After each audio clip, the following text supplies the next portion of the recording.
இப்போ எனக்கு தோணுன விஷயங்களை நான் அப்படியே கேப்சர் பண்ணி அப்படியே வீடியோவை அப்லோட் பண்ணுறேன். நான் பண்ண மாட்டேன் கண்டிப்பாக. ஒரு கேள்விக்குறி ஏற்படுத்துகிற மாதிரி நீங்கள் ரிப்ளை பண்ணிங்க அப்படின்னா நெக்ஸ்ட் டைம் அவங்க உங்ககிட்ட பேசுகிறத குறைச்சிருவாங்க.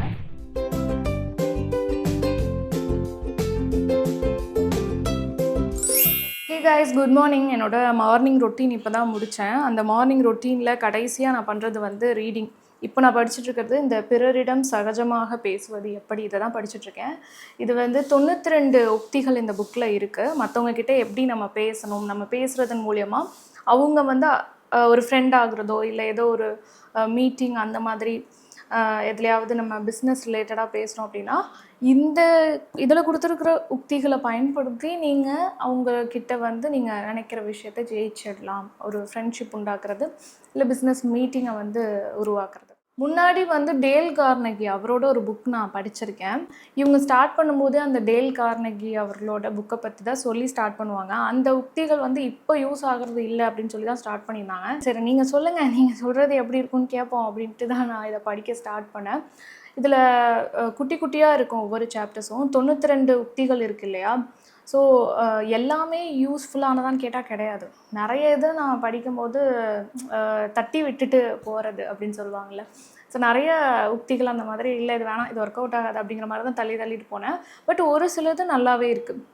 இது கண்டிப்பாக ஒர்க் ஆகும்னு தோணும் இல்லையா? அந்த மாதிரி ஒரு சில உக்திகள் நல்லாவே இருக்குது. இன்றைக்கி நான் படித்த ஒரு ஐடியா அந்த மாதிரி எனக்கு இருந்தது. அதனால் உடனே இதை பற்றி உங்கள்கிட்ட சொல்லணும்னு சொல்லிட்டு தான் இந்த வீடியோ நான் மேக் பண்ணுறேன்.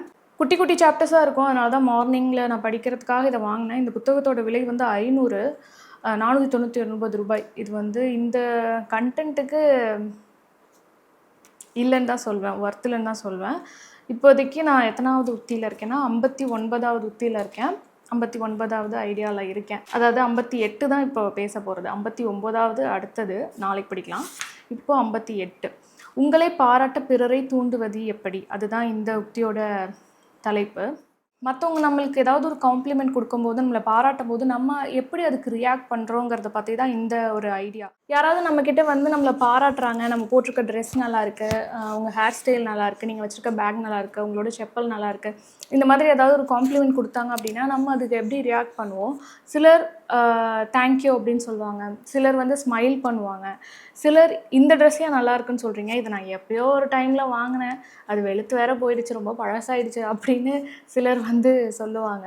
இந்த மாதிரி யாராவது உங்ககிட்ட வந்து உங்களை பற்றி காம்ப்ளிமெண்ட் பண்ணும்போது அதுக்கு சும்மா வெறும் ஸ்மைல் இல்லை தேங்க்யூ அப்படின்னு மட்டும் சொல்லிடுறதோ, முக்கியமாக அந்த இறுதியாக ஒன்று சொன்னேன் இல்லையா, இதையா சொல்கிறீங்க அப்படின்னு அந்த காம்ப்ளிமெண்ட்டே வந்து அவங்களோட ஒரு ரசனை மேலே ஒரு கேள்விக்குறி ஏற்படுத்துகிற மாதிரி நீங்கள் ரிப்ளை பண்ணிங்க அப்படின்னா நெக்ஸ்ட் டைம் அவங்க உங்ககிட்ட பேசுகிறத குறைச்சிருவாங்க. நெக்ஸ்ட் டைம் அவங்க உங்களுக்கு பாராட்டுறதையே வந்து நிறுத்திடுவாங்க அப்படின்னு இதில் சொல்லியிருக்காங்க.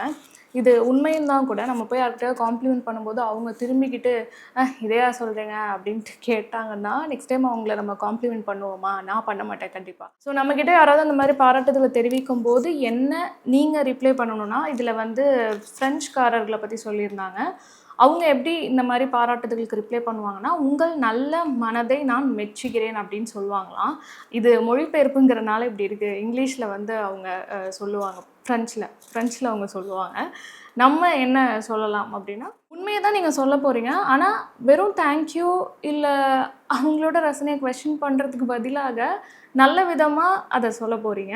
யாராச்சும் உங்ககிட்ட வந்து உங்களோட உடை நல்லா இருக்குது அப்படின்னு சொன்னாங்கன்னா, யாருமே இதை நோட் பண்ணதில்லை, நீங்கள் நோட் பண்ணியிருக்கீங்க, எனக்கு ரொம்ப சந்தோஷமாக இருக்குது, தேங்க்யூ அப்படின்னு சொல்லிவிட்டு நீங்கள் ஒரு ஸ்மைல் கொடுக்கலாம். உங்களோட ஸ்டெட்டு வந்து எனக்கு பிடிச்சிருக்கு அப்படின்னு சொல்கிறதுக்கு நீங்கள் எப்படி பதில் கூறலாம்? நீங்கள் இதை பற்றி என்னிடம் கூறியது எனக்கு மகிழ்ச்சி அளிக்கிறது, இதை நான் இப்போது தான் வாங்கினேன். இது வந்து புத்தகத்துலேருந்து நான் வாசிக்கிறேன். ஒரு உதாரணத்துக்காக சொல்கிறேன். நமக்கு தெரியும்ல எப்படி அதுக்கு பதில் சொல்லணும். நான் இப்போ தான் ரீசெண்டாக இதை பர்ச்சேஸ் பண்ணேன், எனக்கு ரொம்ப பிடிச்சிருந்தது, உங்களுக்கும் இது பிடிச்சிருக்குல்ல, இந்த டிசைன் நல்லா இருக்குல்ல அப்படிங்கிற மாதிரி நீங்கள் சொல்லலாம். ஸோ இந்த உக்தியோட பேர் வந்து பூமரேங். இதில் அப்படி தான் போட்டிருக்கு. பூமரேங் எப்படி எரிந்தவரிடமே திரும்பி வருமோ அதுபோல் உங்களுக்கு வழங்கப்படுகின்ற பாராட்டு என்கிற பூமரேங்கை அதை வழங்கியவரிடமே திருப்பி அனுப்புங்கள். ஃப்ரெஞ்சுக்காரரை போல உங்கள் நல்ல மனதை நான் மெச்சுகிறேன் என்று கூறுங்கள். இது வந்து நம்ம படித்து புரிஞ்சுக்கணும். புரிஞ்சுக்கிட்டு நம்ம இம்ப்ளிமெண்ட் பண்ணும்போது நம்மளுக்கு ஏற்ற மாதிரி தான் பண்ணணும். இது இங்கிலீஷ்லேருந்து மொழிபெயர்க்கப்பட்ட புத்தகம். ஸோ எல்லாமே அவங்களோட ஸ்டைலில் தான் இருக்கும். பட் நம்ம அதை நமக்கு ஏற்ற மாதிரி மாற்றி அமைச்சுக்கணும். பூமராங்னு சொல்கிறது வந்து திரும்பி அவங்களோட காம்ப்ளிமெண்ட்டை கொஸ்டின் பண்ணுற மாதிரி இல்லாமல், அவங்க ரசனையை வந்து கிண்டல் பண்ணுற மாதிரி இல்லாமல் பொறுப்பாக பதில் சொல்லுங்கள். உங்களுக்கு அவங்க ஒரு காம்ப்ளிமெண்ட் கொடுத்துருக்காங்கன்னா அவங்களோட ரசனை நல்ல விதமாக இருக்குங்கிறத நீங்கள் கெடுத்துடக்கூடாது. ஸோ உங்களோட ட்ரெஸ் நல்லா இருக்குது, இன்றைக்கி உங்கள் ஹேர் ஸ்டைல் நல்லா இருக்குது அப்படின்னா, நான் புதுசாக ட்ரை பண்ணேன், நல்லா இருக்குல்ல, எனக்கும் பிடிச்சிருக்கு அப்படிங்கிற மாதிரி ஏதாவது சொல்லுங்கள். ஓகே, இந்த புக்கில் வந்து இன்னும் 2-3 இருக்குது. பட் இப்போ எனக்கு இதை படித்தோன்னே இதை உடனே ஷேர் பண்ணிக்கலாம் அப்படின்னு தோணுச்சு. அதனால் வந்து உங்ககிட்ட நான் ஷேர் பண்ணிட்டேன். ஏன்னா இது நிறையா நானும் ஃபேஸ் பண்ணியிருக்கேன். எனக்கு என்னோடய ரசனை மேலே கொஷின் வர மாதிரி நிறைய பேர் சொல்லியிருக்காங்க. அதனால் நானும் அப்படி சொல்லியிருக்கலாம், நானுமே கூட அந்த மாதிரி யாருக்காவது சொல்லியிருக்கலாம், எனக்கு ஞாபகம் இல்லை. பட் முடிஞ்ச வரைக்கும் நான் தேங்க்யூ அப்படின்னு சொல்லி சிரிக்க தான் செய்வேன். இதை இனிமேல் நம்ம ட்ரை பண்ணலாம். எல்லார்கிட்டையும் இதை ட்ரை பண்ணணும்னு சொல்ல வரல நான். நமக்கு அவங்களோட நட்பு ரொம்ப முக்கியமானதாக இருக்கும். அவங்க கூட அதுக்கப்புறம் நம்ம பயணம் பண்ண வேண்டியதாக இருக்கும். பிஸ்னஸ் மீட்டிங்ஸ் அந்த மாதிரிலாம் இருக்குது இல்லையா? ஸோ அந்த மாதிரி இருக்கும்போது அவங்களோட நட்பை நம்ம தொடரணும்னு நினைக்கும் போது இந்த மாதிரியான உத்திகளை நம்ம பயன்படுத்திக்கலாம். இதில் மோஸ்ட்லி இந்த பிஸ்னஸ் மீட்டிங்ஸ் அங்கே சந்திக்கிற நபர்கள்கிட்ட எப்படி பேசுகிறதுங்கிறத பற்றி தான் அதிகமாக சொல்லியிருப்பாங்க. ஒரு சில உத்திகள் நம்ம பொதுவாகவும் பயன்படுத்தும்படியாக இருக்குது. ஸோ இதை உங்கள் கூட ஷேர் பண்ணிக்கணும்னு நினச்சேன், நான் ஷேர் பண்ணிக்கிட்டேன். இந்த வீடியோ பிடிச்சிருக்கு அப்படின்னா லைக் பண்ணுங்கள். சேனலுக்கு நம்ம சப்ஸ்கிரைப் பண்ணலை அப்படின்னா சப்ஸ்கிரைப் பண்ணிக்கோங்க. இது மாதிரி உடனே ரிவ்யூ அப்படிங்கும்போது அந்த புக்கை ஃபுல்லாக படிச்சுட்டு அந்த விஷயங்களை நான் அப்புறமா ஷேர் பண்ணுவேன். இது வந்து உடனே எனக்கு இன்னைக்கு காலைல படிச்சுனா உடனே நான் உங்ககிட்ட வந்து சொல்கிறேங்க அப்படின்ட்டு மார்னிங் 10 மணி ஆகுது, இப்போவே நான் உங்ககிட்ட வந்து சொல்கிறேன் இல்லையா? ஸோ அப்போவே தோன்ற விஷயங்களை நான் உங்கள் கூட ஷேர் பண்ணுறதுக்கு இந்த வீடியோ நல்லா இருக்குல்ல, எனக்கு பிடிச்சிருக்கு.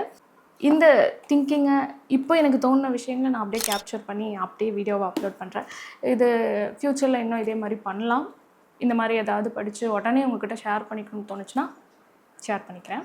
ஸோ நெக்ஸ்ட் வீடியோவில் உங்களை நான் மீட் பண்ணுறேன். டாடா. காம்ப்ளிமெண்ட் பண்ணதுக்காக மூஞ்சில் அடித்தாப்புல ஓ சூப்பர் 8 கால் பூச்சி